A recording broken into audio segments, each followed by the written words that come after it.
Alrighty, Chris, here's your big box Chevrolet. Give you Christmas combinations. Got some of our as-cast heads, custom running hydraulic roller, the Edelbrock manifold, split fuel carburetor, MSD Pro Billet, got the Moroso oil pan, got an Eagle crank exhaust. This has, I think, the Wiseco pistons in it, custom. We're going to make a run, see what she does. Stay tuned.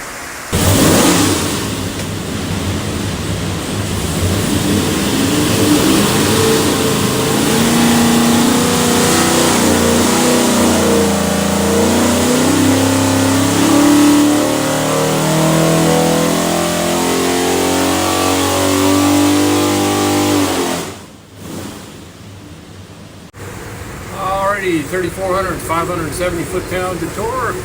Like a peak torque, 583. Peak horsepower, 629. Everything's good. What we'll do is pull the pipe back, make sure the exhaust is good and clean, show you a couple other things. See your engine, find this thing looks like a credit card, USB card full of technical information. On the engine will be this tag. You'll have your engine number, some other tech stuff. I recommend watching all this stuff. Flip it over, got a QR code. That'll take some more tech stuff. Have a great day.